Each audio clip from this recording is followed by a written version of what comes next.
Can you guys hear me? You can? Yes? Is that a yes? You can hear me? Okay, good. All right. So we're not starting quite yet, obviously. That's Patricia Mac Preston, though. They can see you. Just give you a heads up. They're right here on my computer. Hey! Right there. He's doing the actual technical stuff. No, he's my crew, man. He's got it all together. So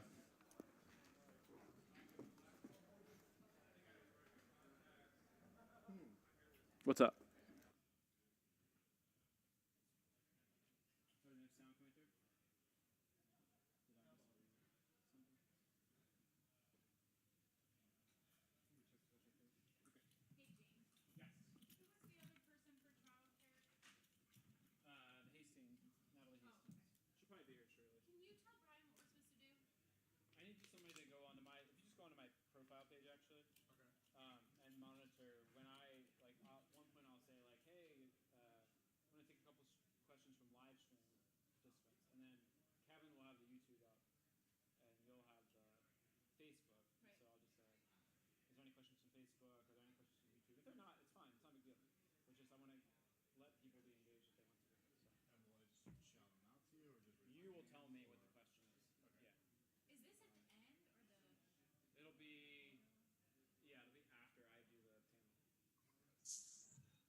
Okay, cool. Perfect.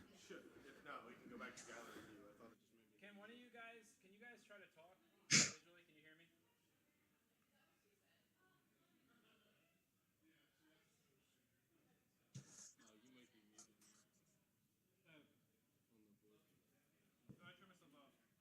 Can you hear me? Can you hear me now? Can you guys try talking if you can hear me?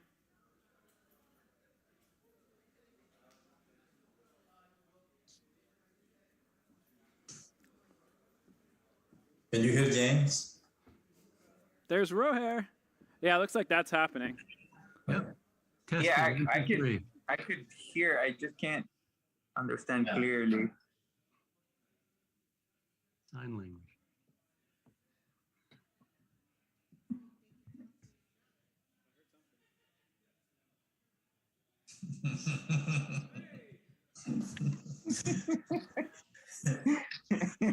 Hear you guys now, so be careful. Now we can hear you. Can you hear me, Josh? We can hear you. Okay, we can It's a all little hear. muffled. We can all hear you now. So, be careful now what you say. I can hear you. All right. We're in business. Good. You're in business, so you're live now. So, Awesome. act accordingly. Everyone's listening. I'll try my best. Everyone's listening. All right.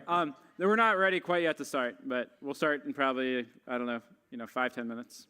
So letting people get in. So. I like your shirt, Carl. Everybody wants this shirt. It's number one on Amazon. Beautiful. I need one. Mine's is super old. We need to make some new ones. Yeah. Yes. Yeah. So, This one and the Josh, green how one. many bikes do you sell a year, do you think? Shirts? How many bikes? How many bikes do you sell? Oh, 1 a 2 1 year. 2 Oh man. 1 2. We're around. I got 1,000. Wow, Around 1,000. that's a lot of bikes. Oh, great job in collecting all those bikes. Josh, have you passed 10,000 bikes? 10,000 sold, maybe? Yeah, I would say definitely. Oh, wait. Not yet. No. Maybe 8,000, 9,000. I don't think we've done the 10. Really? You think we have? Well, I think we should. We should be around the 10, right around I there. think so, because we've shipped 14,000 since we began. And I think before the Nika Bike Shop opened, we had only shipped about 2,000, maybe 3,000. Is it Well- three included in the 14,000? No, Okay, so yeah, we must have passed the 10,000 mark then. well, Sure. you didn't sell every bike that we shipped because we shipped some bad bikes, but you used some bike Yeah. parts. Yeah, It's around 10,000. around there. Yeah, for sure. Yeah. Yeah, it's a lot.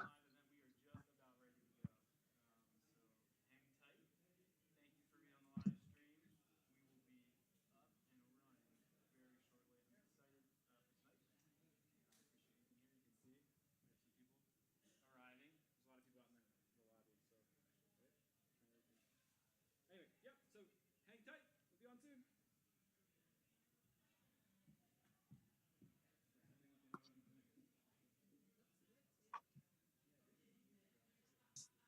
Hey, Roher, Yes, how's Javier doing?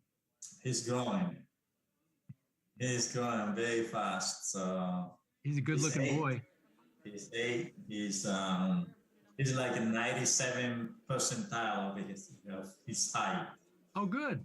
So he's very high. So anyway, but how about you? You have all these beautiful grandkids. Yeah, TJ's little daughter, Yeah, real sweet. that's a great blessing. 2 months old. Wow. Yeah, a Wow. lot of fun. Yeah, I bet they keep you busy, huh? With all the grandkids. Yes. Yeah, Yeah. we're loving that. Yeah, that's awesome. Are you still doing a lot of work, Carl, or are you gonna slow it down? No, busier than ever. A Wow. lot of work. So I guess that's good. Yes. Is any of your sons helping or not? Yeah. Phil helps me sometimes. Okay. You know, Phil works in video too. Okay. He is way past me. But he That's does great. a lot of contract work for a company. So sometimes I get to use him and he really helps me a lot. That's good. That's good.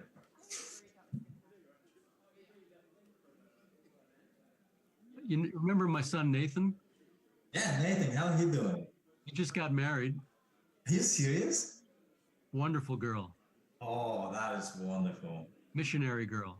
Oh, wow. In what country? Here in the US or in Spain. Spain? Wow. Yeah. So now I have to get her to Nicaragua now. That's right. That's right.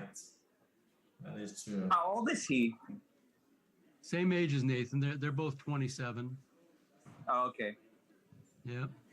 Yeah. Sweet girl. Yeah. Cool. Hey, young. Josh, how's the weather in Nicaragua, Josh? Is it hot? It's actually raining right now, so Oh. it's good. Yeah, we've been fasting and praying for rain, so it's actually a miracle. Oh, Yeah. God answering prayers right now. Yeah. So it's been awesome. Pouring exactly the days that we want it to rain. It's been raining, and whenever we don't need the rain, it doesn't rain. So it's been Yeah. it's been cool to see that. that's Yeah. great. Yeah. I saw some beautiful pictures of the gardening. Where was that? Of the what? Yeah, I saw you in a beautiful gardening, like flowers and all of that. I saw some pictures of that. Was that in? I saw some picture. I think it was you, garden flowers and all different kind of like natures. That's probably my dad. We were in Puerto Cabezas. Yeah, Puro Cabeza. That's what I'm thinking. Yeah, That was beautiful. yeah. My dad. We hang out for a week. We hadn't Yeah. had that much time together in years, so it was cool just to hang out with him for a week. That is wonderful. We went over to Puerto Cabezas and yeah, that's probably. If you're on the him taking live photos of stream, we're gonna flowers. start here in just a minute. We're gonna get the panelists up here, and we're gonna jump in. So hang tight. Just a couple more minutes. I know I said that a few minutes ago, but hang tight. We are gonna start here in just a few minutes. Thanks. No problem. Roger, are you at home? Actually, this is just one opportunity office. I create one in the back of my house. I did this year. I built an office for just one opportunity. Okay. Nice, nice. Entonces es una oficina, tienen aquí para la junta directiva y aquí hago toda la Zoom conference en Nicaragua y todo. Ah, qué bueno, Sí, hombre. sí, esto déjame ver, te lo voy a mostrar un poco. Es pequeño, no es tan grande, pero... Ajá. Ah, yeah. That's because it has a handle. Sí, sí. A little older lady needs a little stability, So, but the young Sí, tiene la- yourself, see. como tú miras, tiene, aquí está en este lado tiene la mesa. Ajá. y todo.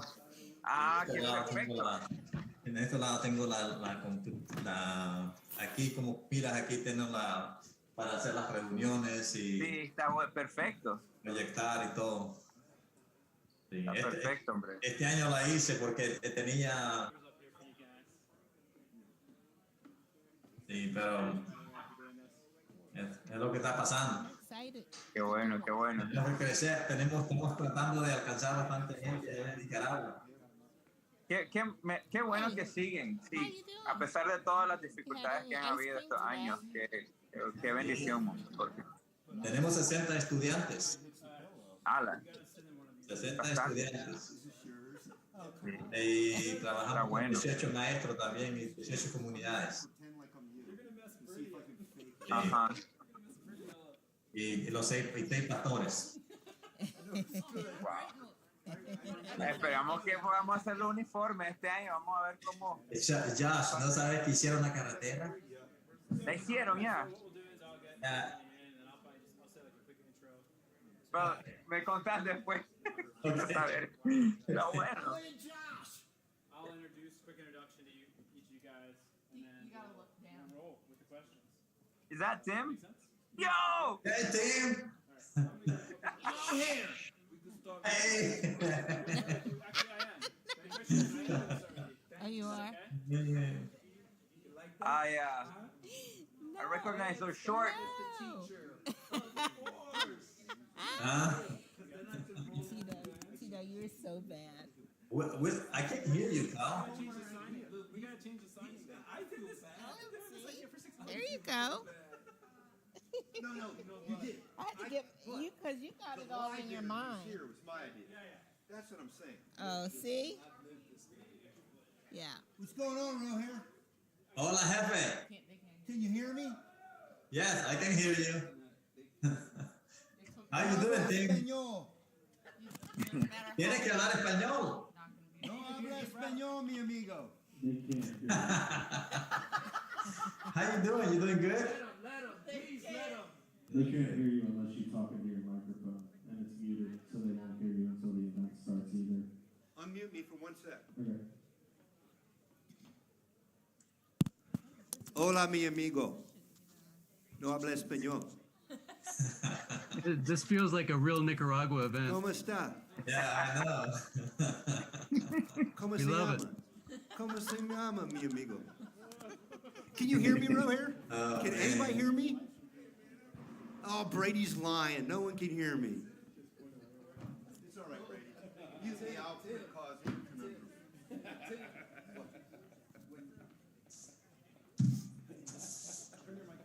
So, Josh, are you gonna have a book shipped to Nicaragua?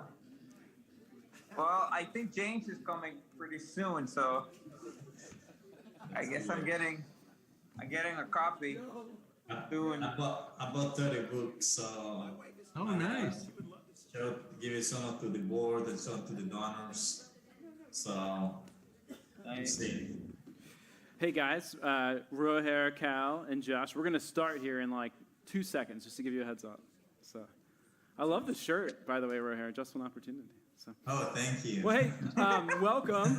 Thank you for coming again to the Hope Realized book launch party. I'm super thankful that you chose to come out tonight and to take your time on Tuesday night. If you're on live stream, either on YouTube or Facebook, thank you so much for spending your evening with us. I'm super excited, one, to launch the book, but I'm even more excited for the people that are up here on the stage and on Zoom.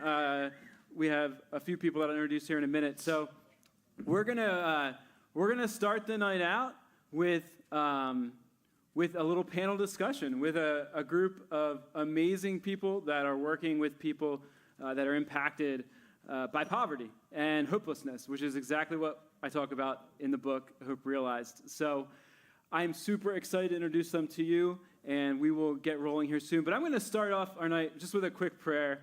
I probably need it as much as anybody. So, Lord, thank you for this night. Thank you for the time to be here together. I thank you for this great conversation we're going to have tonight and just this fun event. I pray you bless this time. In Jesus' name, amen. All right. So I will do some quick introductions for you. First off, I'm James Belt. If you're here, you probably know that. I'm the author of Hope Realized. Thank you. I guess that's the first time. Now released and live, so you could actually, literally, while you're sitting here, either in the crowd or if you're live streaming, you could literally order the book right now, and you can even get the Kindle version if you want to read it immediately while I'm talking. So go to Amazon. You can get it right now. I'm super excited. I'll give you more of my background maybe a little bit here in a minute, but spent 3 years living in Nicaragua working with NicaWorks, and a lot of what I wrote came from that time. But I'm going to go through and I'm going to introduce each of our panelists briefly, and if I say anything that's not true, just pretend like it is true. So, so it flows right. I'm just kidding. Feel free to correct me. Feel free to correct me. I'm just kidding. I'll just start over here. So we have Tim Adams. Tim Adams is the executive director of Crossroads Missions, as well as what's your additional title? With NicaWorks? Well, with NicaWorks, you're co-founder of NicaWorks. So, with my lovely wife. With Katie Adams, who's here with us as well. So Tim and I work with Josh, you'll see in a minute, with NicaWorks quite a bit. And Tim has been working in ministry with people in poverty for, I don't know, how many years, Tim? Third world? Since Anywhere. 2003? Yeah, and even before that in probably the U.S. a little bit. 2003. 20 years ago, just about. Tim, your microphone. 25 years, yeah, there you go. So for 25 years. So that, 25 years is a yeah, so Tim has a ton of experience to share with us tonight. This is Steph Albright. Steph is also helps a lot with NicaWorks, and she is give me your exact title, I should have asked you before, with Crossroads. Missions Director. Missions Director at Crossroads Church here, and is really involved with Crossroads Missions, and is involved in pretty much every mission ministry or affiliate or whoever that Crossroads has a connection to. So is that pretty accurate, Steph? Yes. She makes things happen, and she gets people equipped to make things happen. Yes, So he does. we have Patricia McPreston, who, thank you, is the executive director of Appy Time for Learning. Appy Time for Learning works at two schools, and another program right in Westminster. So Yes. a school in Baltimore City, and Head Start, and then the Westminster Family Shelter. And so Patricia was a teacher prior to Yes, 30 years. 30 years prior to starting Appy Time, and she has a huge heart for kids that are really impacted by the education gap that exists in many impoverished neighborhoods. So Patricia's awesome, so I'm That was a excited to share. great intro. Thank you. I tried. We have Mike Strine. Mike is a part of the Crossroads Missions team as well.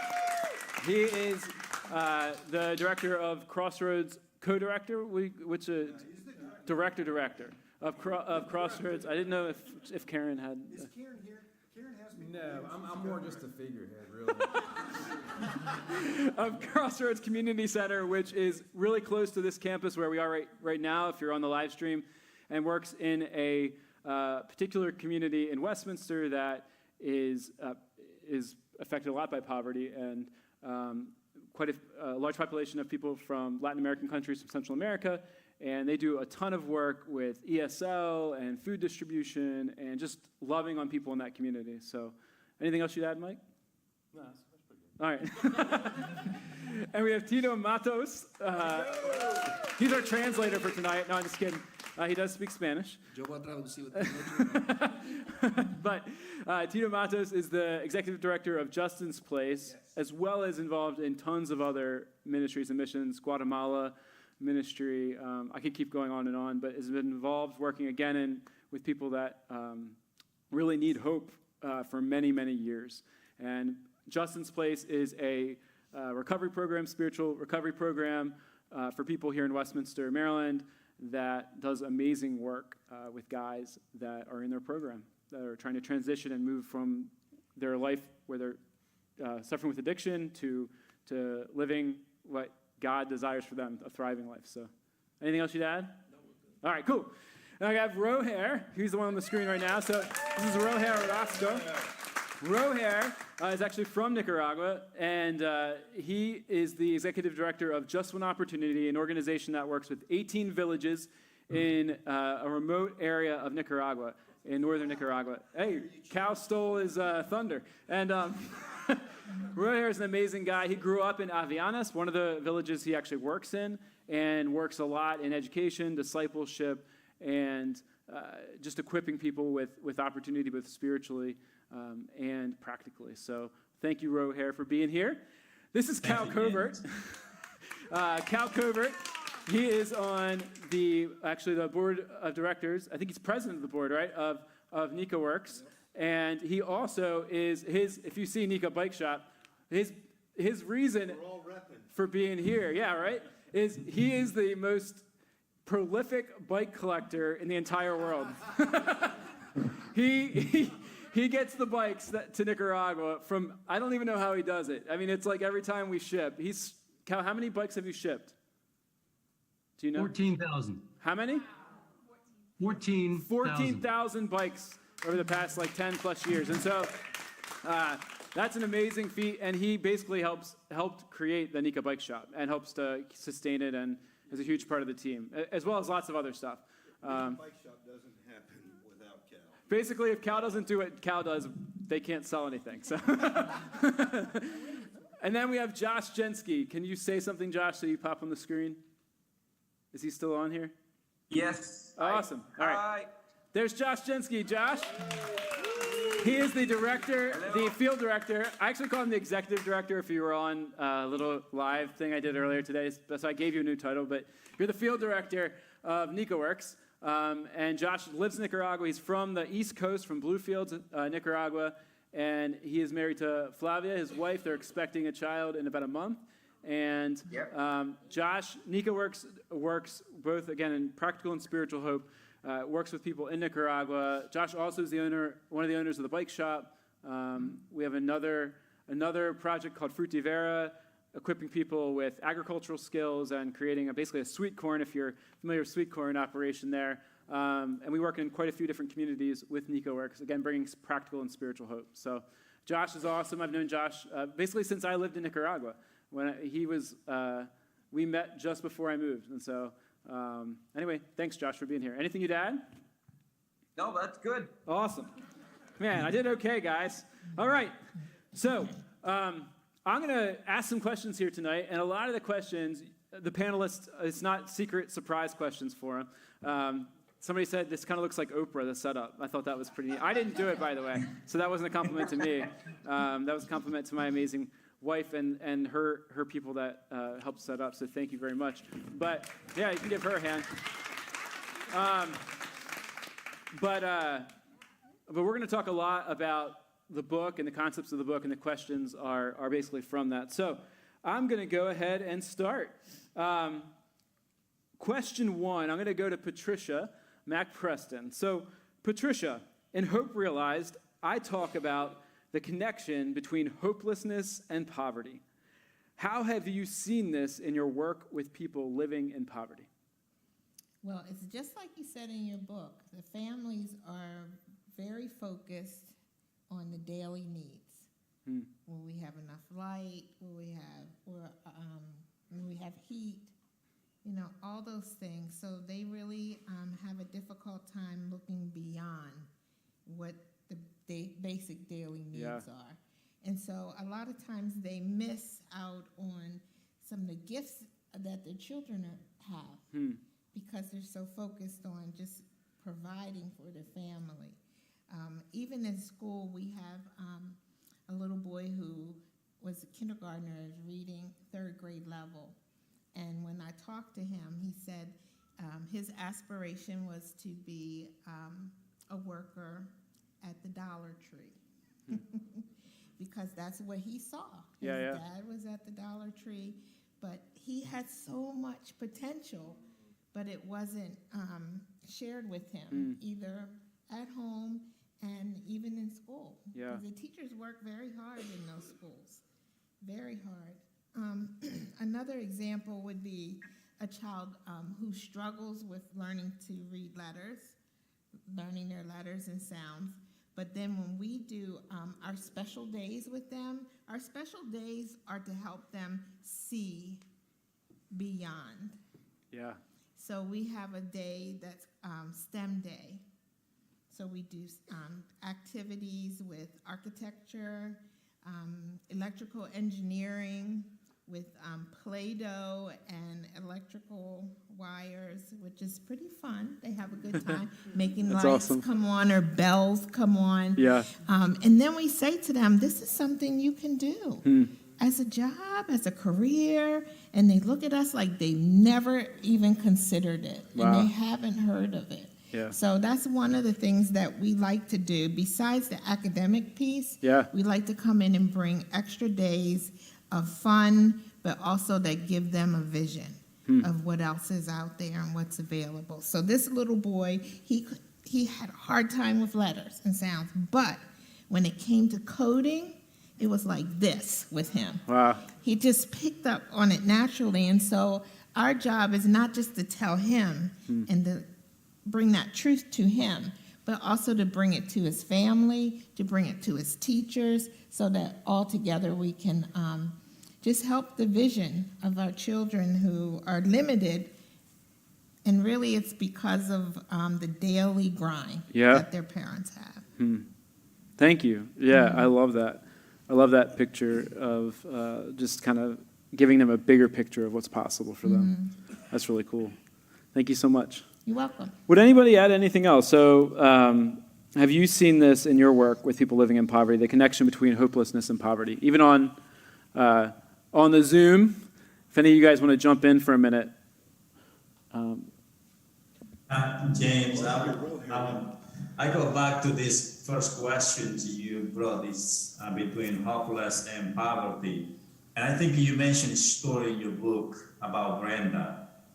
I remember when we went to Nicaragua, and I think Carl and everybody was there. It was in the village where we went, Avellana. Yeah. And it was like, I remember like today, it was like 1 a.m, and her mom coming in to us like hopeless, like figuring out what to do with her beautiful daughter who had these kind of fingers in her head. Yeah. And then the connections is just like this hopeless and poverty. So because of the poverty that she was in, she couldn't take her daughter to the doctor. She couldn't do this, and she felt hopeless. She was just seeing her daughter going through this situation, very painful situation. Yeah. And be able to see that she came to us like, you are my only last resource. And I remember like today, she was like, you have to help me. And when she opened that handkerchief over that she had over the bed, she really kind of, I couldn't believe what I was seeing. I couldn't either. So, and just like this is a connection between these two things, the hopeless and poverty. People have a lot of, they want their best for their family, they want their best for their children, but because of that poverty, they feel hopeless. Yeah. No, thank you. Any other thoughts on that first question? Awesome. Yeah, and what's cool about, I think, both your answers is, like, anybody here, anybody on the live stream, you could do this. You know what I mean? Like, that's not to slight Patricia or Rohair at all. It's just that, like, Brenda suffered from an illness that would, you know, if she lived in Westminster, Maryland, they would go to the hospital and they would take care of it. But because she lives in Avianes, there's not that opportunity. And, you know, it was just a choice to say, we're going to provide her practical hope in that sense. And same thing with Patricia. You know, she has volunteers.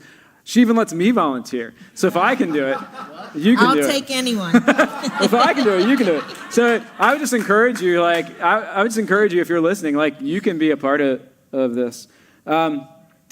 So we often think of hope as wishy-washy feeling, as someone who is committed to bringing hope to places impacted by hopelessness. How is your perspective different?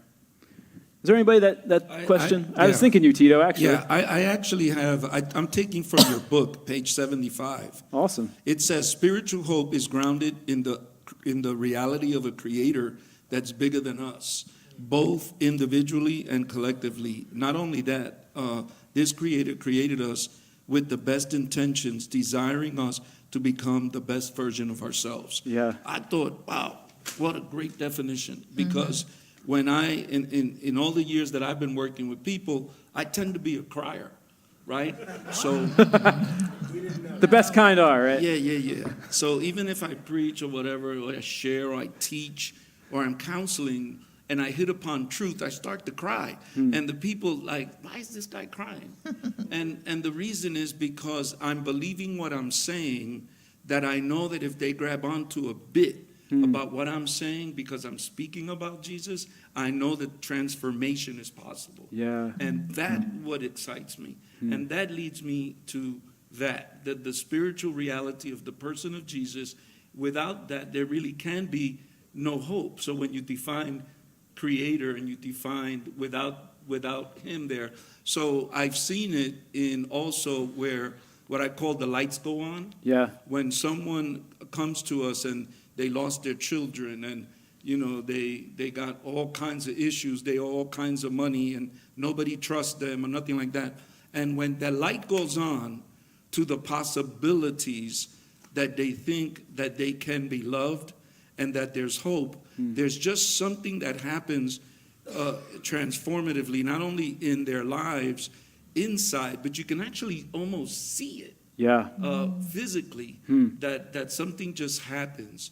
And I think that's the transformative power of hope. Wow. That comes through Christ. And I thought your definition in page 75 was great. That's awesome, man.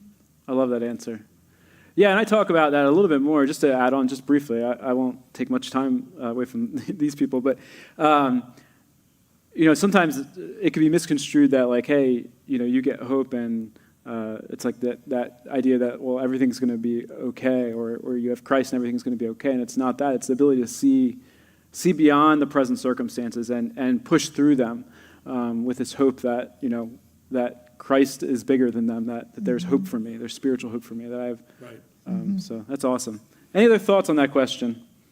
As someone who's committed to bringing hope to places impacted by hopelessness, how is your perspective different?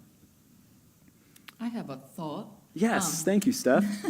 I would love your Couple thought. thoughts, but it made me think of the way you put it in the book, James, how you say all in hope. Am I saying Yeah, that? all in hope, yep. Right? And the all in hope that we have for the people that we are trying to give hope to, or we want them to receive that hope. And I think over the years I've learned to that it's not it's a hard grind, and you talk about that too. And it's not, for me, more times than not, it's not a warm fuzzy. It's a practical, practical is not the right word. It's just an intentionality Yeah. of plugging forward, knowing that what God created you to be and for what God created other people to be is true, and just to hold on to that and really plug forward. And that all in hope is really not always butterflies and rainbows. Yeah. I mean, there's amazing transformation, like Tito was saying, and there are those moments, but it's hard. It's hard. Yeah. And, so. Yeah, that's a great point. Yeah, it gives you resilience in a sense, right? Yeah, absolutely, yep. That's amazing. Thank you.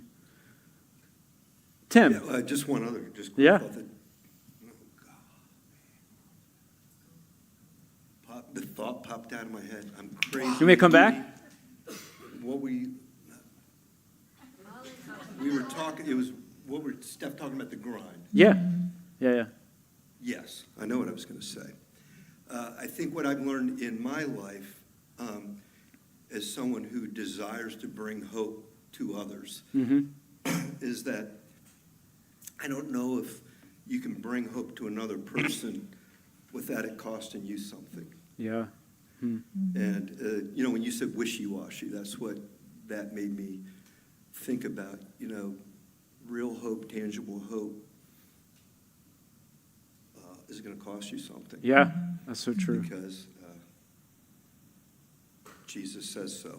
Yeah. You're right, though. Yeah. Well, yeah, there's an investment. I think when you There said, is. when you talk about in the book, you say spiritual hope is important, but if you don't have the practicality of resources and the practicality of walking along and the practicality of community and there's so many different things that go along with that. Yeah. That if you don't have that in place, Yeah. then really it is wishy-washy. It is. It's just nothing. But at the same time, it's not just all roses. Yeah. It's not. I like the way you balance that out. Like there's a lot of ups and downs, and at times more downs than up. But hope has a way of elevating you, right? Because of the person of Christ, it keeps elevating you to continue to push in spite of some of these obstacles. You're right, yeah. It's best said, and I know it's a cliche, but it says that it gets to the place that the individual and you in the situation see the light in a tunnel, and it's not a train coming at you. Yeah, that's right. It changes that. Yeah. Whereas before, all you saw was a train coming at you. Yeah, that's awesome. Thank you, Tito. And I also think because it's God's plan, it's His desire, Yeah. it's His work. That is solid ground right there. That's very true. Now, we come along and it goes this way and we feel this way, but that's why it's solid. That's why it's not wishy-washy. Yeah. And we just have to come along and fit in His plan. And, we get changed as we go through the hard part, right? You're right. We get changed more like Him. So. Thank you. That's awesome. I'm gonna go to question 3. It says, in Hope Realized, I focus on 2 different prongs of hope: spiritual hope and practical hope. I talk about spiritual hope as reframing someone's identity around the belief that they were created by a God who loves them on purpose and for a purpose. How have you seen spiritual hope play a role in your work? Would anyone on Zoom have a row hair? Would you have any thoughts on that question? Yes, Jim, thank you. I think there is 2 very practical things here, like you said. The one is the spiritual hope.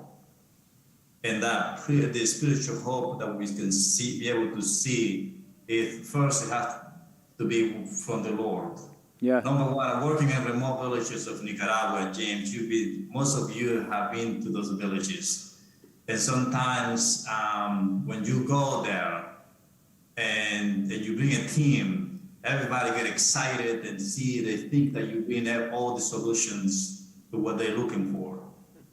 But unfortunately, one of the things is we can be in those villages for 1 week and do a lot of different things with them. But if they don't have that spiritual hope, they still are empty. I can provide them all the project. I can come and provide them all the resources they need. But if the spiritual hope is missing, then the most important part of their lives are missing. Yeah. And I strongly believe that they first need to have this relationship with the Lord and knowing their identity in Christ. And then from there, they will see the spiritual hope. And then once you acquire that spiritual hope and that you have that relationship with the Lord, then the practical hope come in.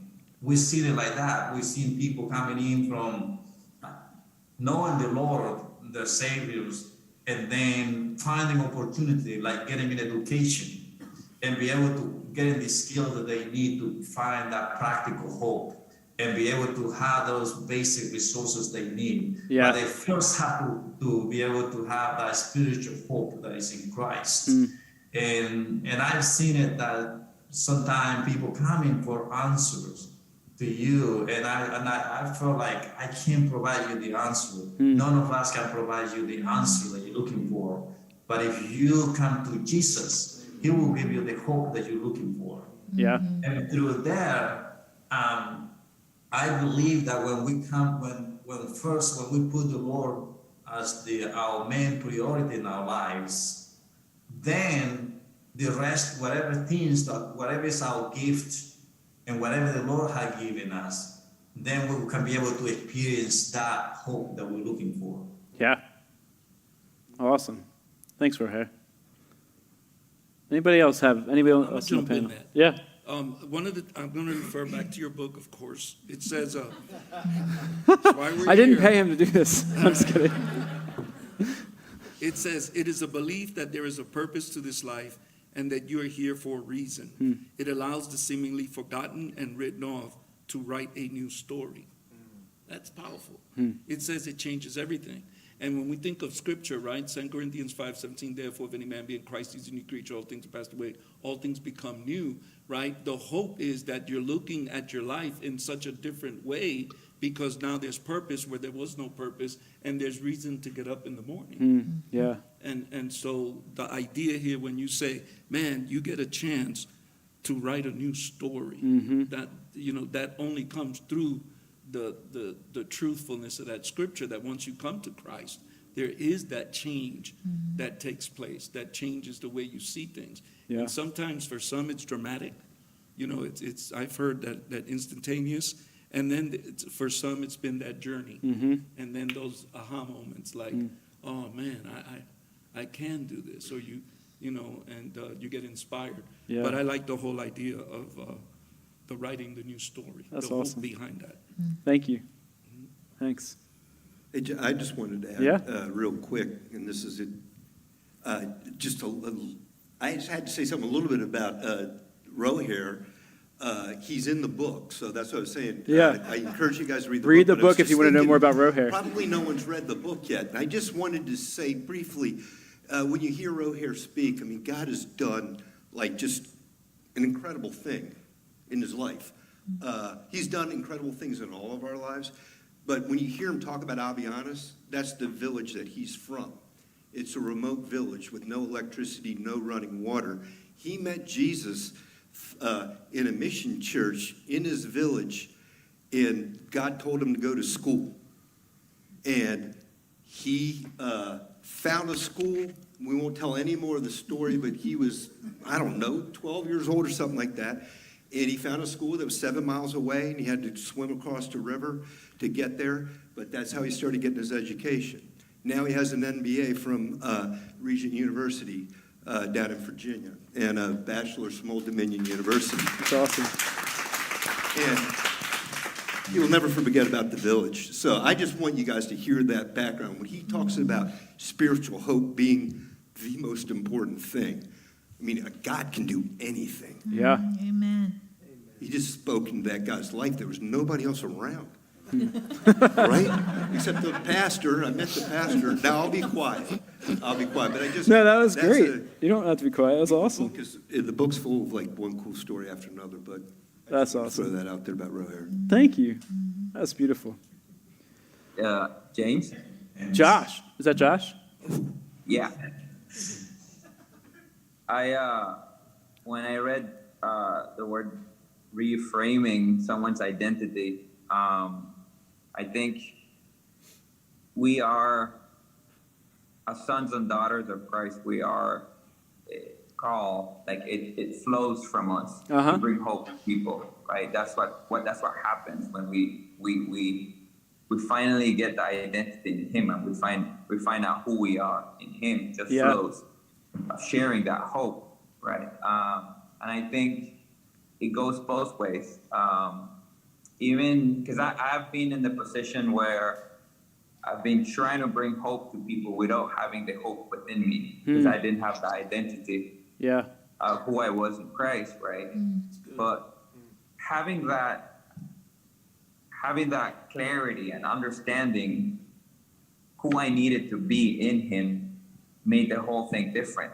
Then bringing hope, then it's true hope. Then it's not wishy-washy. That you said before. Then we try harder, and we could bring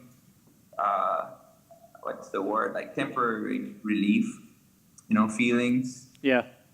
Like what Roger was saying, like you're there for a week, or we try for a month or for a year to push something, to bring some sort of hope. But if our own identity is not reaffirmed in who we are in Christ, then we have nothing really to give. And I think that's when it comes together. Spiritual hope, I would say, I haven't read the book, but it does go hand in hand. He hasn't read it, but he's in it. Go ahead. Sorry. But I would say, without the spiritual hope in us, then everything could fall short of what really God wants us to become, what we want in His name. So That's beautiful. Thanks, Josh. Thank you, Josh. I love it. Well, I'm gonna go to question 5. It says, when practical and spiritual hope are combined, they create life-changing all-in hope. Oh wait, I think I skipped a question. Question 4. Sorry. Cut that part. Practical hope flows, we're alive. Practical hope flows from a real opportunity and is the fuel of all-in hope. Why do you believe practical hope is critical to helping people move beyond poverty and hopelessness, and how have you seen it play a role? Mike, would you have something to say to that? Yeah, actually, that's mainly what we do. And what we have noticed in our ministry is that we started out by meeting the practical needs.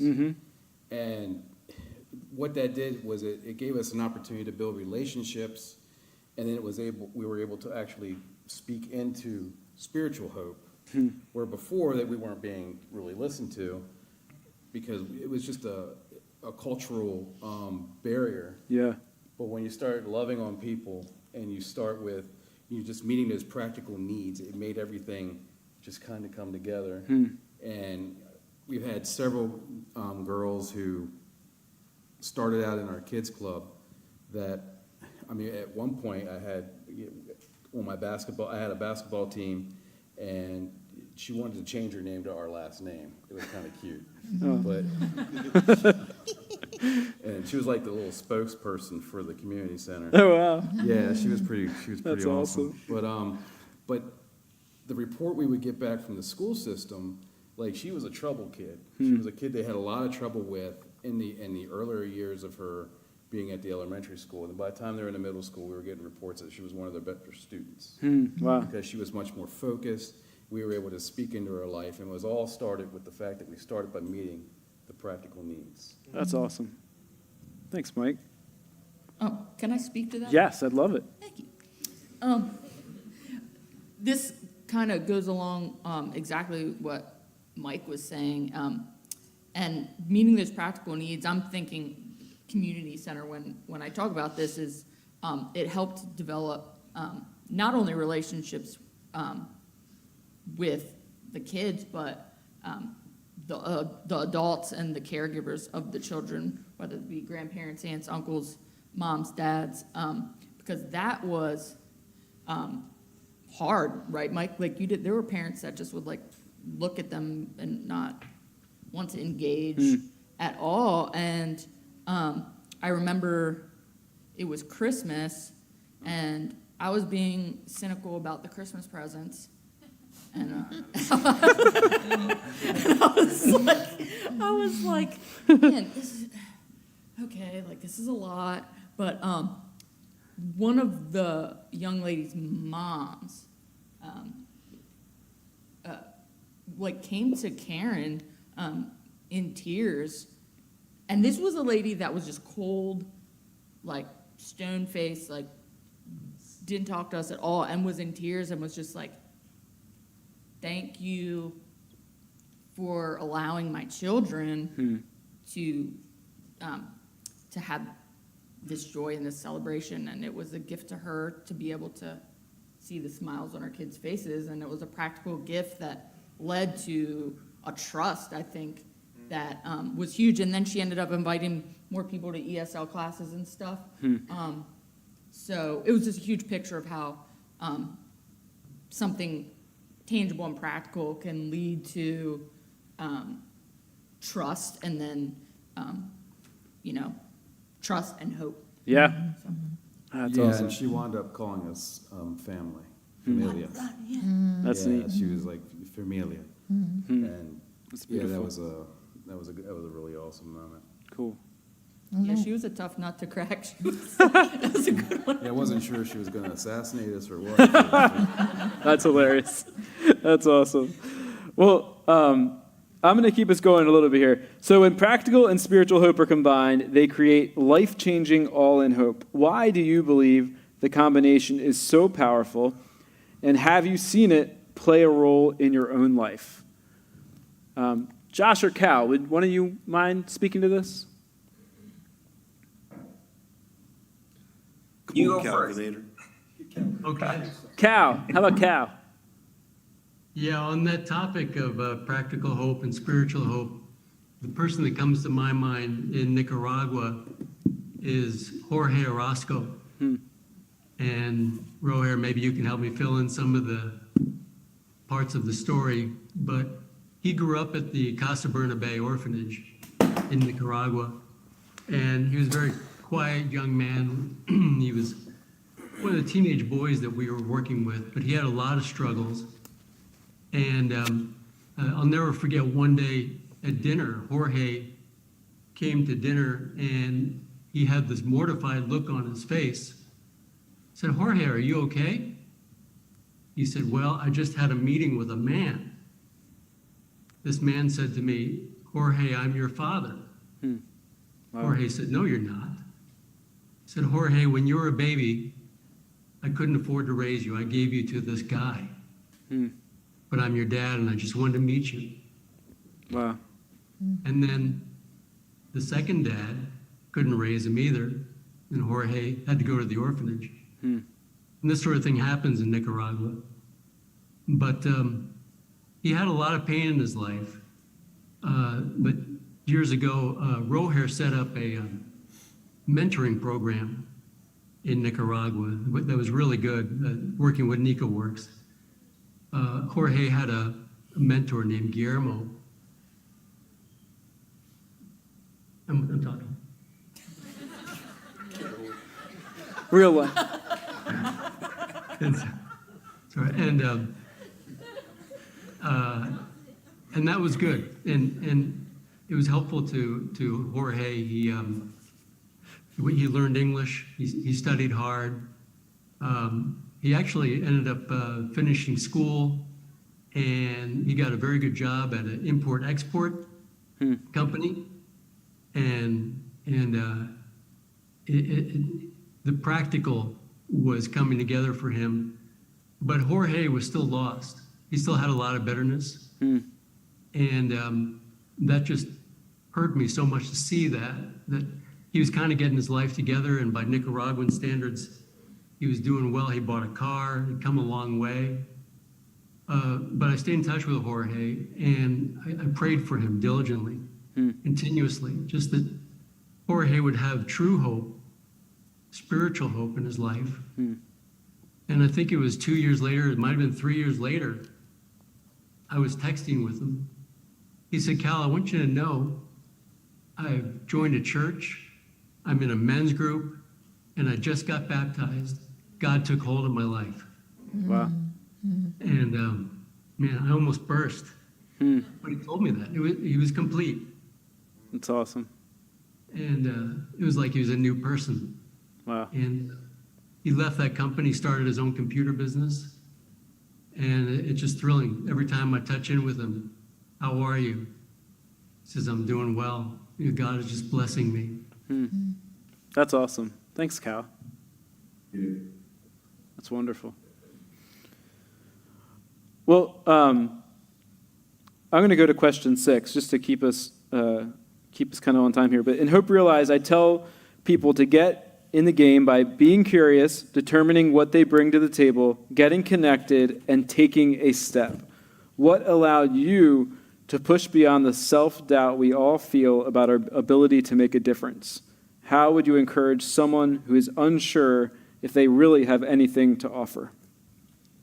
I remember years ago being in this service in Baltimore, and I was working for the Ministry of New Life for Girls, and I thought that that's what my life was going to be, working there. And, you know, and I didn't look beyond that, but I always had the desire to do something more. Yeah. You know, so I was curious in that way, like, man, but what do I do? What do I do? And there was this missionary from North Carolina, and his name is Bob Harmon, Dr. Bob Harmon. And he had this ministry called Mercy Missions, and he was on the pulpit, and he took out a hammer. And so I'm like, this is pretty funny, you know, what's he gonna do? And he said, y'all know what this is? And everybody in the congregation said, a hammer. And he says, does everybody know how to use it? Yeah, somewhat, right? And he's getting on about this hammer. And he said, well, you know what? I want to dispel something here. He said, giving to others is like this hammer. We all do it. Some of us do it better than others, but we can all do it. We can all use a hammer. Yeah. Right? And so we're like that. God can use you. And so I thought about that. I was thinking, man, God could use me.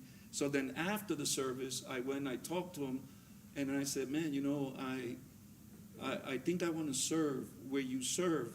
And he says, I serve in Central America, right? And I said, well, what do you do? And he goes, I do medical missions. And then I said, oh, you speak Spanish? He said, no. I said, what? This guy, he's white, you know, and he's a doctor, but he speaks no Spanish, and yet he's in a Spanish-speaking country. I speak Spanish, and I'm not doing anything with the Spanish community. And I'm just like taken aback a little bit. And I said, man, but how do you speak? And he just looked at me and said, interpreters, bro. That's awesome. So I'm like, what? So I said, man, can I? And he goes, would you, bro? He said, I'd love for you to come as my interpreter. And I want to show you something. And that started a long, long, long journey of me being involved in missions and in Central America and traveling in the last 30 years or so. That's so awesome. We all have a beginning, and we don't think we have anything to offer, but we do. You need to pursue that curiosity. You know, man, I could do it. Even in the church, start at the church. Yeah. There's always something you could do. The church is always looking for volunteers and people, and I always believe it begins here, and then you can bounce off of here. That's awesome. Thanks, Tito. For me, I'm sorry. So, can I say? Yeah, go ahead. Go. Go, I Mr. don't Josh know. on the Zoom. I don't know how much you guys, you, James, and Tim, I don't know how much you know this, but my curiosity started because of you guys seeing something in me that I didn't see. And I think even that is something so powerful when you're being led by by the Spirit, when you're being led by God and to bring hope, because that's how you guys came to Nicaragua. And I know Tim kept saying, oh, there's something in him. And you told me a few times, Tim, I saw something in you. And for many years, even while we were working together, like, I don't know what they see, but I guess there's something there. But also that That's hope funny. that you guys had for Nicaragua came with a lot of grace. A lot of grace to keep that connection happening. And I think the hope that you guys had went beyond what you guys were seeing so many times. I don't know if that makes sense. Yeah, it does. Thanks, Josh. That's awesome. In the book, you say this. All right. He is paying me, by the way. I gave him a piece of pizza earlier. See, I'm the one trying to go out on the book tour with James. I'll take both of you out. Making the reference right to the book. Yeah, I you just back said, down a little bit over there, In the bro. book. pay me pizza.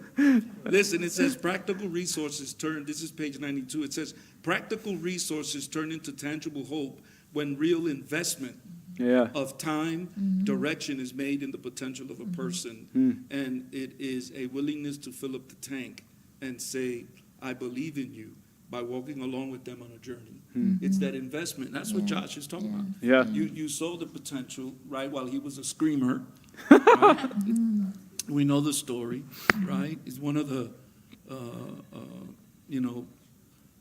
one of the big bands in Nicaragua. And he was still in his journey with the Lord. And God was using him in so many different ways. But it was the potential that he's saying that you saw in him and the investment that you made. And that's the importance, I think, again, let's bring it back to community and church. The importance of investing in people. That's awesome. Thank you. Yeah, especially young people. That's right. And they can't always see it in themselves. So it takes somebody who spends time, T-I-M-E, with them. That's so precious, time. And so powerful. And you spend time with them, and then you see it in them, and then you speak that truth from God, from Spirit Yeah. to them. Yeah. That's neat. Well, I'm going to, we just have a couple minutes here. So I'm going to go down to the last couple questions here. I'm going to kind of combine them. So what is one thing you would tell people who are listening? What's one thing you would tell them? And then is there anything that they can do to help you bring hope to the people you're serving? So is there one thing you would tell them? Not everyone has to answer, but is there one thing you would tell them, and is there something they can do to help you? Book. Buy the book. Buy the book. My book tour guys. One thing I would tell them is to not grow weary in well-doing. That's awesome. It's good. It's good. Because often it can be very taxing when you're trying to do what you're doing. And a lot of times you feel like you don't see a whole lot of fruit. And what I've experienced is the fruit just seems to pop up out of nowhere. And it blows my mind sometimes when people bring up things that we said or we did or how we helped them and how much that meant to them when I really thought nothing of it. Wow. And so the main thing, what I would say is to not grow weary in That's well-doing. awesome. And of course, as far as what we need, we always need more resources. Yeah, that's probably true of everyone. I mean, Yeah. the reality is that we live in a world where resources are required. And that's not good or bad necessarily, but just as a reality. We just eat up resources. Yeah. Yeah. Anybody else? I would just encourage people to do something, and it doesn't have to be it doesn't have to be complicated. Is what I'm trying to get at. I know myself. I can overcomplicate what I'm trying to do, and really it could be as easy as having a conversation with someone you pass by on the street. It can be dropping off cookies at a shelter. Like, you can start, it doesn't have to be some big grandiose thing, and God will use that. So yeah, it doesn't have to be complicated. And sometimes you start small because then you go deep. And then you can work out your mistakes and kinks, and it's small. Yeah. It's not huge. Right? But then on the other side, when God calls you to something big, step in it. Because the power comes from Him, the desires from Him, the directions from Him. Is His plan. But if you step in it, it could be a little scary, right? Yeah. But He will bring His people. And for Appy Time, really and honestly, it was, in my vision, it was just me. I retired. I knew what He had given me to do, and I was going to go to this one school, and I was going to take small groups of children, and we were going to work on their skills using iPads. And then within, a month, 3 people, parents of the children in my school who heard about it through the grapevine, came to me and said, I want to be a part of this. And then more people came, and we're in 3 locations when it was only, in my little pea brain, me. Yeah. And God was saying, no, this is my plan. It's not your plan. You're starting it. So don't be afraid of small, and don't be afraid of big. Because when you have the Lord, Yeah. it's really His plan. It's really, you just work it out with Him, That's awesome. and through Him. Thank you. And I just wanted to say, one thing we always need in Appy Time are volunteers, because time is life. I think Reed said that one time. I do listen to your sermons. That's one. Time is life. So you spend life with a child, and you have no idea the type of impact you make on that child. We always need donations of books, because how do children learn to read? By reading. And every year I ask them in kindergarten, how many books do you have at home? And easily in the city, 60% of the kindergartners don't have any books that they can call their own. Wow. So if you would like to donate books, that's great. We have schools that partner with us, and children, like the Boys Read Club out of Ebb Valley. That's the name of their club, Boys Read. It's real fancy. That's the 4th and 5th grade boy mind for you. Yeah, That's so funny. they do a book drive at their school, and they I go in the spring, and they give us easily 500-600 books. But that's amazing. seeding into the next generation. So that's the last thing I want to say, is that teach our children, our young children, how to give, how to love like that. Because that's how they learn, Yeah. from doing it. That's awesome. Any last quick thoughts? And then I know we could all, and maybe what I'll do I is have one. I'll share some of the needs in the event after too. So go ahead. I'm going to be fast because I don't want to take away from Ro here.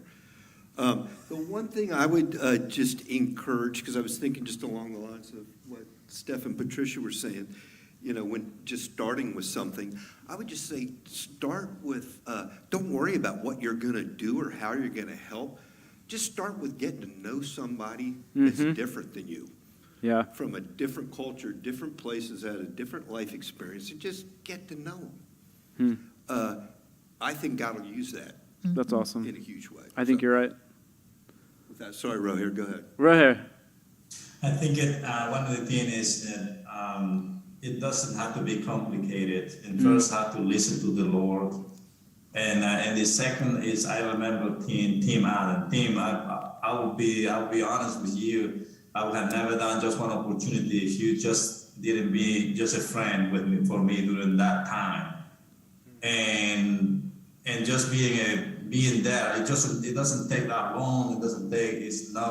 You can impact people's lives by just encouraging somebody else, being part of your community, pray for somebody, And I think that what inspired me to do what I'm doing in Nicaragua, just one opportunity through team encouraging me, being a mentor to me during that time. And I was so selfish. I don't want to go to those villages because nobody will go with me. But I think the team, you were a strong influence in my life, and that's the reason why I'm doing what I'm doing. First the Lord, and then people like that, and we had Carl and so many people. But anyway, it takes just a little bit. It doesn't have to be you have to move to another country like James did. You don't have to do that, but it might be just as simple as just listening to the Lord, being there for somebody. That's awesome. Cool. Well, thank you, Roher. That was beautiful. What I'm gonna do is in the event page after, I'm gonna touch base with each of these people, and I'll give them kind of like, hey, if you want to connect with them, and these are some needs, I'll make sure you're aware of them because they're doing awesome stuff.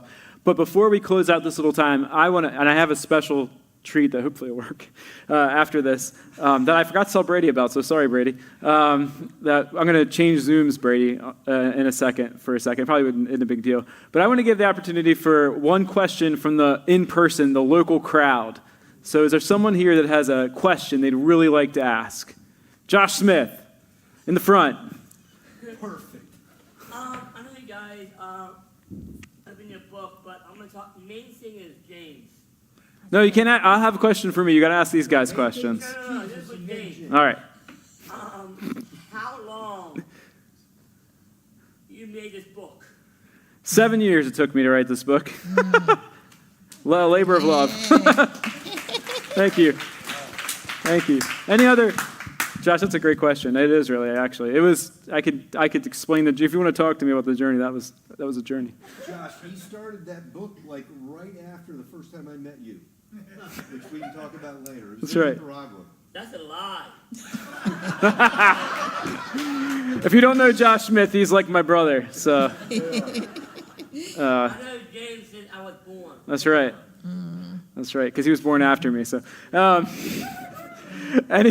one more question from the in-person crowd. Anybody for the panel? It's okay if not. If I'll give you a second to think. I asked a couple people, if you're the YouTube person or the Facebook person, is there a question from the live stream? Any questions on there? If not, it's okay. I'm monitoring. You're monitoring. All right. I didn't tell them to come up with a question. I forgot to do that part. So. I'm not seeing any right now. You got one. Okay, we have one in the front. The guy in the front, read. So, talk about how the church plays a role in empowering people to do what God's called them to do. So how does the church play a role in empowering people to do what God has called them to do? Who would like to take that one? I think the church play a critical role to be able to make a big impact in the community. The local pastors, any places where you are, I think it has to be not only be a spiritual leader, but also also being the leaders helping the communities and being part of the big pictures of what the Lord is doing. And there is nothing better than having the local pastors become spiritual leaders and also working alongside of the community to make lasting impacts in those communities. I strongly believe that the local pastor is very critical. That's awesome. Thanks, Roy. I'd love to Yeah. say something. Imagine that. Talking to the mic. Yeah, I got it. I just wanted to collect my thoughts real quick so I don't ramble. I would say that the local church is important because this involves going, right? It involves us all leaving this room and going someplace to meet somebody who is different than us and to get to know them and love them and care for them, speak truth into their lives about who God created them to be, and then provide opportunities from the wealth of stuff we all have to help people start to realize the dream that God has had for them. Yeah. So the question's real simple. Who else is going to do it? Yeah. Wow. Great point. It is the church. It should be, right? It is us. It is God's people. We are called to do this. More than called, we're commanded. But, you know, Jesus is full of grace. And I would say, like, he tells us to do it because it's good for us. If we decide not to, we just miss out. Yeah, the church, who else? Who else is going to go? Yeah. For us in Justin's Place is big because we always talk about Jesus, but we also talk about the church. And I'd like to refer to Justin's Place as a church-centric ministry. In other words, we're raising people up to be a part of the church. And so for us, the church is big. So I love when the guys come back home and say, oh, man, you know, the church, blah, blah, blah. They get excited that people said hi to them or that they're building friendships or that they're getting to know people. And so for me, it's exciting because I know that there's an acceptance here making the reality of community possible. Yeah. That it's not just something I'm teaching and preaching and, you know, beating, you know, whatever, but they can walk in here with the reality that they're going to be pastors that are going to take them under their wing. Even Kevin Seisey taking, you know, some of those guys under there, making them leaders and believing in them. And I sit back and watch that. I'm like, yeah, that's what the church is supposed to be doing. That's awesome. Cool. Well, thanks, guys. I'm going to wrap us up because I have. Oh, okay. Jocelyn McCausland asked, when will you be going back to visit again? Will you take others with you? When will I be going back? I got this question earlier before I'd actually talked to my wife, which is funny. I'm thinking late fall. I'm going to be going, and we're talking about taking some people with us maybe next year down. So we'll January or February. So yes. And if anybody wants to ever go with me, I will take them with me.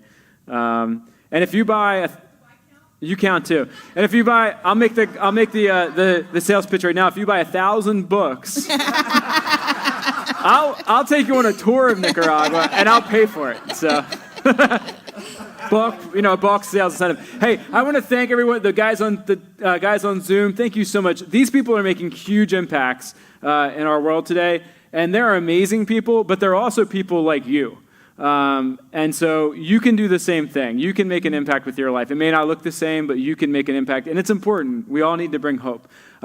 Thank you so much, guys. I'm going to log off because I have a special, hopefully there's a couple people on there, a special moment that I'm gonna bring another Zoom up. So if you guys want to jump on, like I'm talking to you, Roher, Cal, and Josh, you can jump on the live stream on YouTube or Facebook and watch.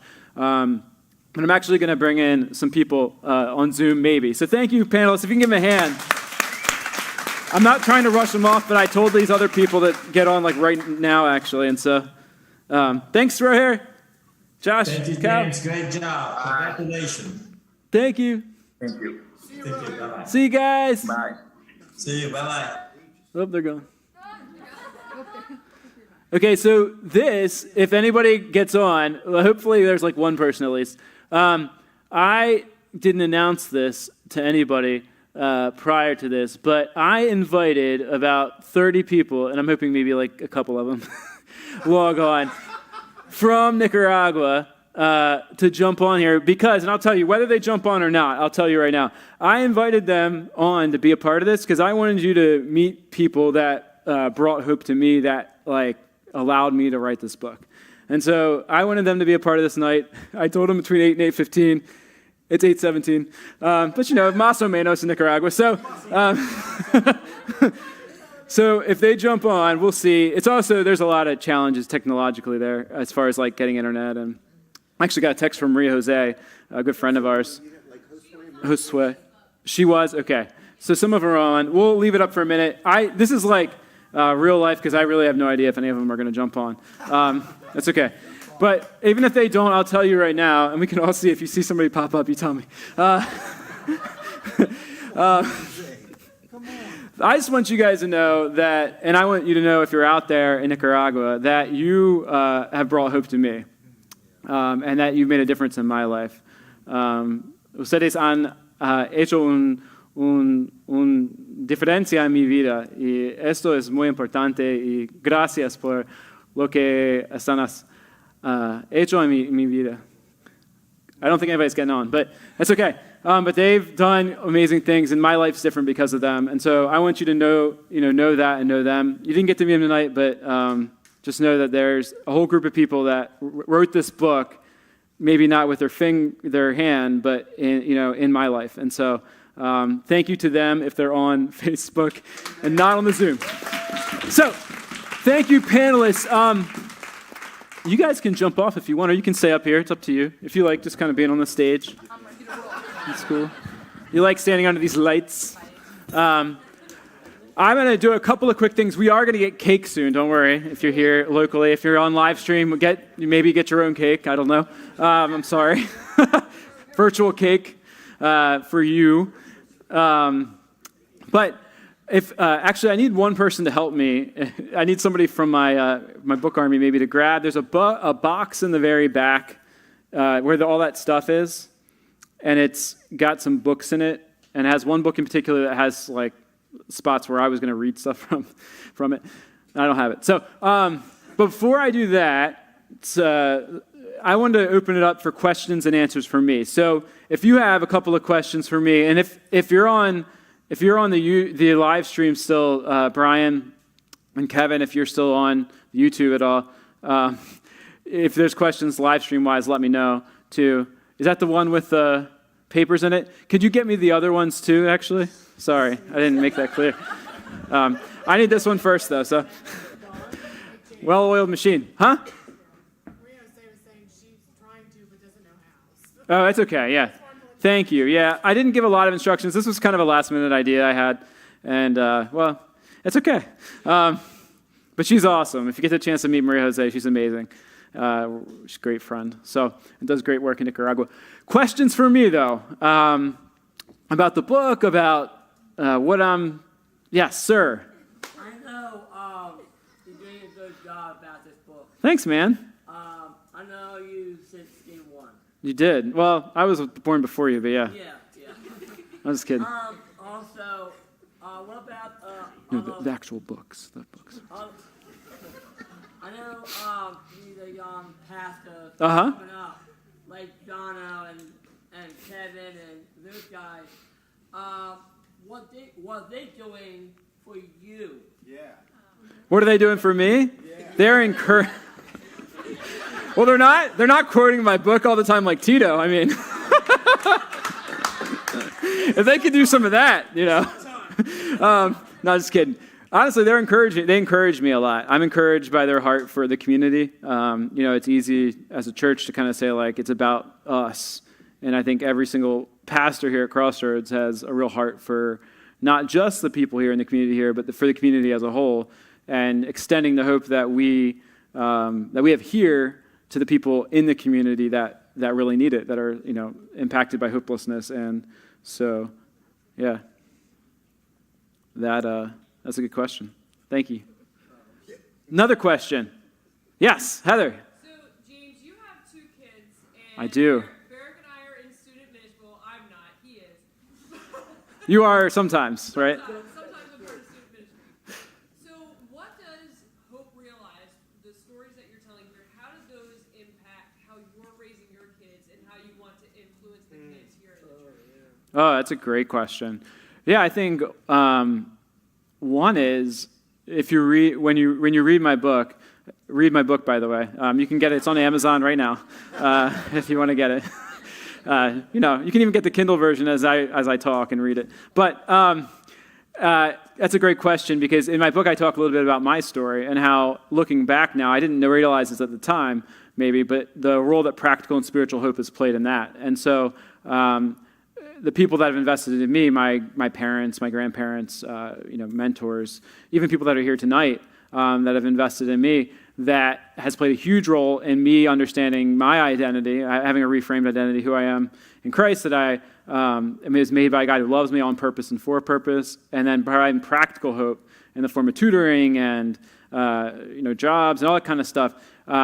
So with my kids, I want to make sure that I'm really intentional about that, about saying you're loved by God, and you're made on purpose and for a purpose, and encouraging them to kind of believe that, one, about themselves, but also about other people.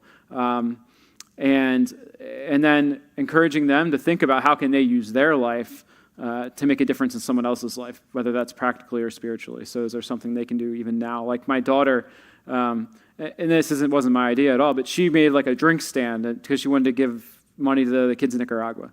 And so I think the earlier you can encourage a kid to see beyond their own life, the more hope they'll have for themselves and the bigger vision they'll have for maybe what God has for their life. And two, the quicker they all get engaged in working with other people, I think. And so I think the earlier you can get them doing something, anything, that would be what I would say. So giving them a vision and saying like, hey, God has made you. One of the things I talk about in my book is my grandfather wrote me letters since I was a kid, and that made a huge difference. So does that kind of speak to some things? Absolutely. Okay, awesome. Maybe one or two more questions. Any other ones? I know everybody wants cake, so here, go ahead. It's really a question, but one thing that really stuck out to me in the book was how you look at other people. If you're looking at people in poverty and looking down on them, like they have no hope or they have no potential, or you look past them, that really makes a great point. I think. We talk a lot about systemic problems in our culture, and I think that's one of the biggest ones. I think it's it even goes beyond race, where you look at somebody and you don't see them for who God made them. Yeah. It really impacts how you react to them and how you can help them. Yeah. That's a great, yeah.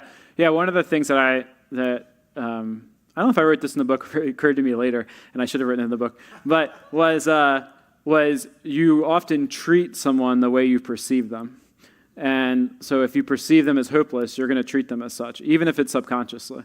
Which I think we could get all into, like, why do we address long-term issues with short-term solutions? Well, sometimes it's that. We don't believe that there is a long-term hope for that person, so we're like, we'll just give them a meal for today, or we'll do all that kind of stuff. And there's nothing wrong with that, but if that's like long-term solution for addressing poverty, it probably won't, ultimately get us there. And it's because we're like, well, they just need a handout. They don't need an investment because, what are they going to do with that?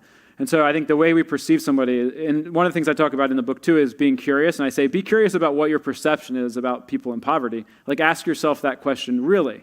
Don't just say like, don't check the box and say like, no, I love people that are poor. But actually ask yourself, like, what do I really think? Like when I drive by the person that's on the street that looks a certain way, what comes to my mind? Do I see them as full of potential, as created by God on purpose and for a purpose, or do I see them as, hopeless? And don't just think about like what the answer should be, but what would your answer really be? So it's a great question. Great point. Thank you. Any other questions? Anything on the live streams?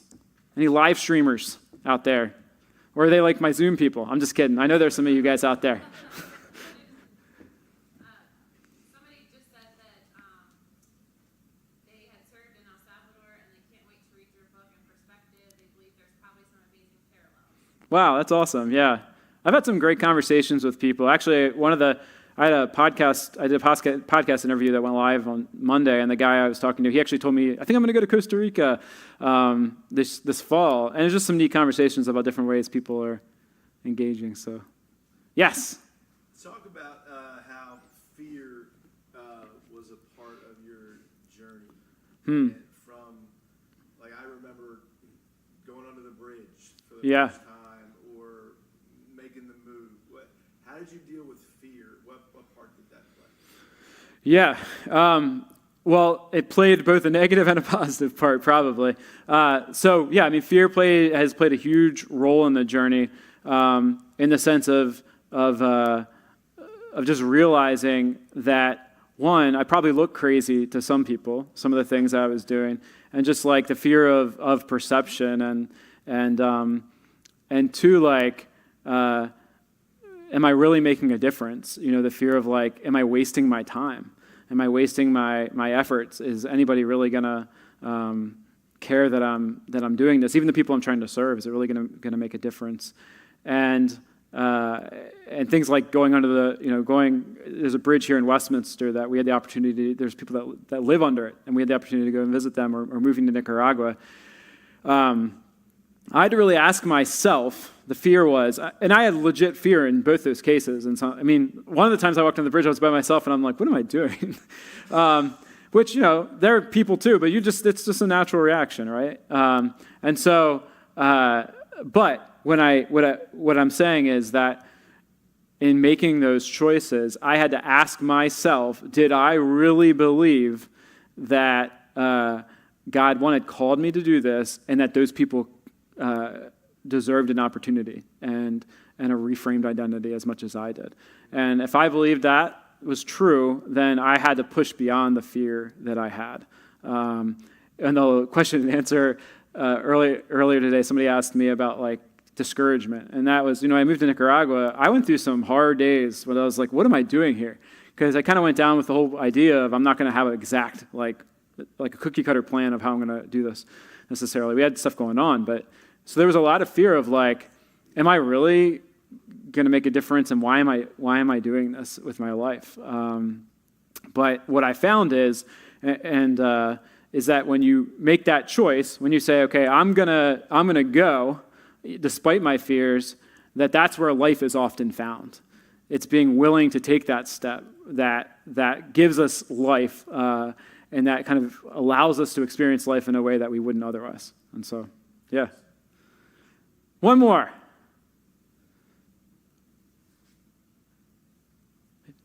No? Oh, you're just, okay, sorry, Dustin.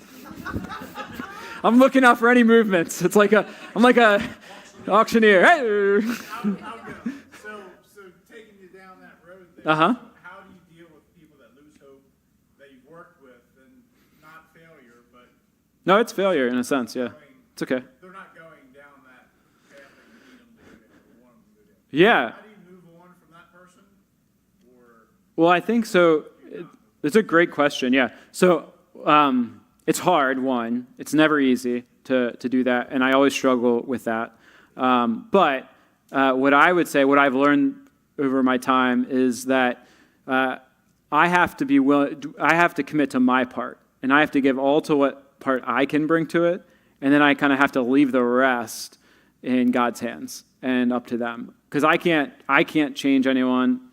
It's not my job. But my job is to give all that I can give, and to show up and to be there for whatever God's going to do in their life, and whatever that person might change. So it's kind of a change of perspective. Like, the results ultimately aren't up to me, but what is up to me is my willingness to go, show up, and do it. I can do the best I can do it. And if what I found is that produces a lot of failure. But it also produces a lot of change and success, and a lot of change in me, but a lot of change too. And so you just have to kind of be willing to do it. It's messy, making difference. I'm not, I can get up in here, it's just easy. Get out there and do it, and you're going to experience success. You'll probably leave here to go do something tomorrow, and it'll be like horrible. I'm just kidding. But it'll be hard. The reality is it's hard. Change is hard, and that's almost a change of perception. I talked in the question and answer session earlier about how when I led Young Life, sorry, Jenny, I'm about to tell a story that's embarrassing for you. When I led Young Life, which is a school, ministry that reaches out to high school kids, I ended up being the only person on the leadership team for a little while because some other people had left and moved on. The staff member got moved. And I was leading, and I took the club from whatever it was to like literally 0 people. And the worst part about it was that it was in my parents' own basement, and my sister who lived at home didn't even come. So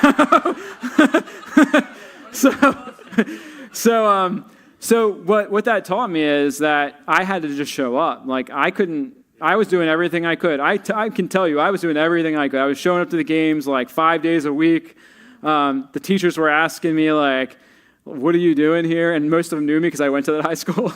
And so, but, whatever reason it wasn't, but I just kept showing up, and it wasn't my part. And that probably played a huge role in my ability to do that in Nicaragua. It was like, hey, I'm going to show up, and whatever God's going to do, he's going to do.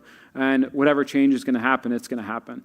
And I'm going to keep showing up. And you don't. And that's one thing we didn't get to that question, but one thing I talk about in the book is this idea of planting trees it's a Greek proverb, but planting trees under which shade you'll never sit. It talks about how society grows great when we're willing to do that, basically. And so sometimes we have to be willing to say, like, we don't know what's going to get produced from our time, and it may not even be in my lifetime, but I might be planting that seed that one day will turn into this huge tree of hope that creates real change. And so it's not easy, and it's not always rewarding in a, like, I had success, but it is rewarding in the, like, I know change is happening kind of way. So, yeah. Just one thought along that whole thing, James, is there's a real difference in when we're doing this type of work between enabling and empowering. And it seems like maybe that was a part of your question. The gospel is about power. Yeah. The gospel of Jesus Christ is empowering. It frees us. Mm. And that, that's what we're called to do as ministers of the gospel, to bring hope and empowerment. But again, like James was saying, there's an essence to it that you just kind of learn. You get wisdom from talking to people about not enabling people. Yeah. Because it happens. Hmm. And that can be a discouragement to people in not serving. Yeah. Like, I'm just enabling them, but that doesn't have to be the case. Yeah. And really, the easy way is just to apply the principles that you outline in your book. Thank you. That's awesome. No, that's a great point. Yeah. Thanks for sharing your experience with everyone. Thank you for serving my country with all your heart. I hope to see you guys back here again. Thank you again for everything you have done for us and tell our story and give us hope in Jesus Christ. Oh, that's awesome. Write the book in Spanish. She told me that before, too. I said, I might have to have you write the book in Spanish, Maria Jose. Yeah, I'm working on that. Actually, Roher and I have talked about it a little bit, so Roher might help. We might have some people in Avianas help me translate the book, maybe. We'll see. Trying to talk through that. Anyway, we'll figure it out, but my goal is to eventually have it in Spanish. And the audio version, Maria Jose, will definitely not be me doing it in Spanish because you won't understand anything I'm saying. I speak Spanish, but I'm not sure I could read 55,000 Spanish words and have them be coherent. So I'm going to move, because I do want to kind of keep us rolling along here. I'm going to read just a couple of, I have a couple of excerpts I just want to read from my book because I think it's cool just to share some of it with you. And so this is from chapter 1 of my book. So in the beginning, the first part of this book, I talk about my journey to Nicaragua and how I got there. And so first little excerpt, I'm just going to read probably 2 of them, is this. I had worked hard, this is again the end of chapter 1, I had worked hard to build my little life. Saying no to going to Nicaragua made complete logical sense to me. As that moment passed on top of that hill in the middle of a forgotten corner of Nicaragua, I honestly was not sure what I would do. I'm not much of a spur-of-the-moment decision kind of guy when it comes to life-altering decisions. Anyone that knows me knows that's true. However, over the coming days, I began to realize that this might be an incredible opportunity to be a part of something that would really matter. I didn't know for sure how I would make a difference or even if I could. However, I believed God was calling me to follow his lead, much like he had with my family years earlier. As many reasons as I had to say no, I could also see how God had been preparing me for this moment. Through the opportunities I had been given to lead at church and my experiences working in my family business and financial advising, I had a unique perspective and set of gifts that could play a role in creating change in impoverished communities. Now, with an adopted sister, Emmeline, who's here tonight, from the very orphanage that had been my introduction to Nicaragua, a land that had once been strange to me, had become more like family. The path forward was not completely clear, but I knew taking the step and trusting God would lead to something that mattered for more than just me. In many ways, it was the chance to put into action the epiphany I had while running on a treadmill a couple years earlier. That hope was the key to changing hopeless situations. In the end, it was my belief in the power of spiritual hope that answered the question for me. Where was I going? I was going to live in Nicaragua. Dun, dun, dun. You have to read the book for the rest of the story. And then this is from the very end. I'll give you this one. So,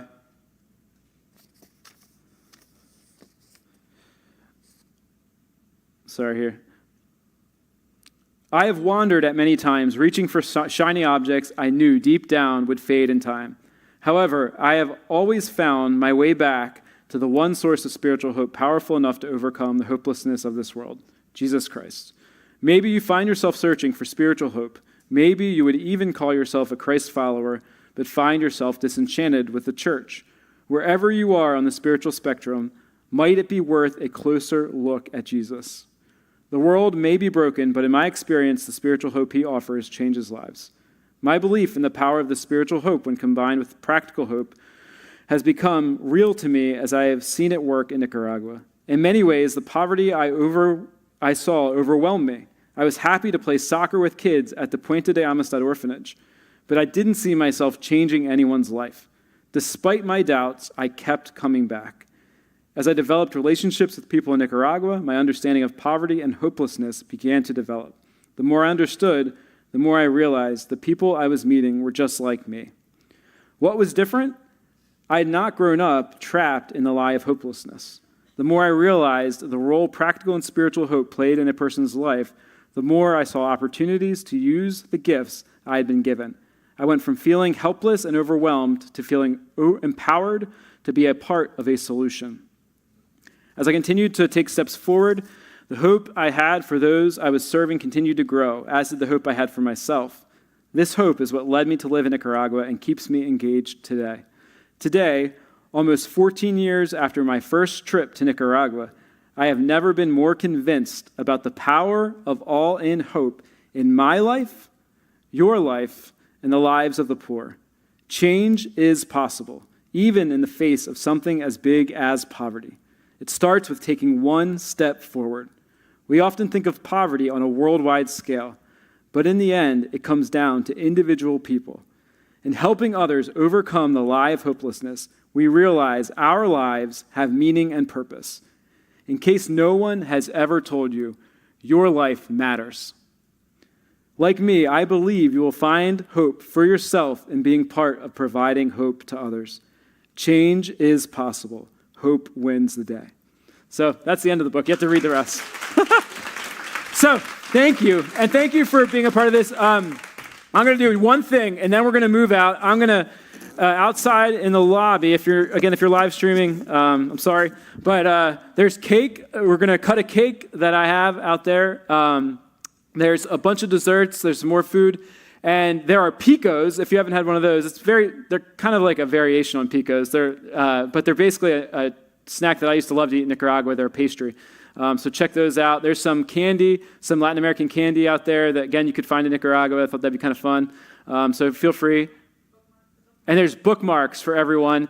I'll be doing book signings, and you're like, well, how do you do that? I have little, what they call book plates that I'll sign for you, and you can stick it in your book. You can order the book tonight. There's a QR code on some signs out there, and there's tablets. And I don't have physical copies to sell here because, honestly, it's just not the way it works anymore. It's very hard. It's kind of more complicated to have that happen than just do it this way. But you can order tonight. You can order the Kindle version, like I said. You can order your paperback, though, and then you can stick it in there. There's tablets. You can go on Amazon right now and do it. That'd be a huge, I would love that. It'd be awesome. And it'd be awesome for the people that, and just to remind you, 50% of the proceeds go to NicoWorks. And if any of the panel people are still here, which I think some of them are, I'm matching, or that's being matched, I should say, in the pre-order, including any purchases tonight. And the 50% match is actually going to go to the organizations of the people that were up here on the stage. So anything that was sold in pre-sale and tonight. So if you buy a book tonight, you're benefiting the very people. You're making difference now. So I have a couple of questions. Where is Nicaragua? What part of the world? Central America. Who said it first? Oh, she did? Okay. Okay, give it to that guy. Here, I'll give it to you. I'm trying to think. I should have thought of more questions. What did I compare hope to in the book? You haven't read any of it. That's not fair. What's that? Tito's read the whole book. What is all in hope? I'll give you what are the two prongs of all in hope? Who can answer that question? Raise your hand. Okay, spiritual and practical hope. Here's a physical copy you can have signed tonight. All right. And I talk about hopelessness in a specific way I mentioned a few times tonight. We'll see how much you were paying attention. What word do I use in front of the word hopelessness a few times tonight? I talk about the blank of hopelessness. The lie of hopelessness. Very good. You did.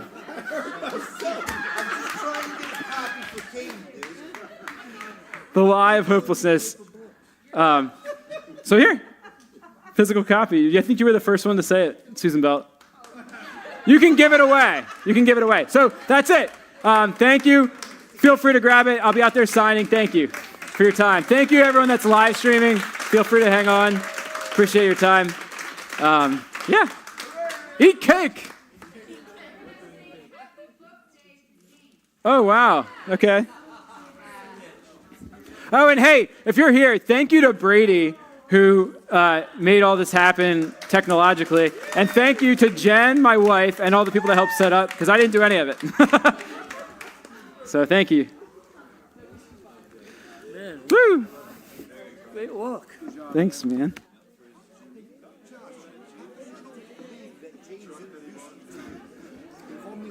And just oh no, he said turn me off. It's okay.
She said it to me.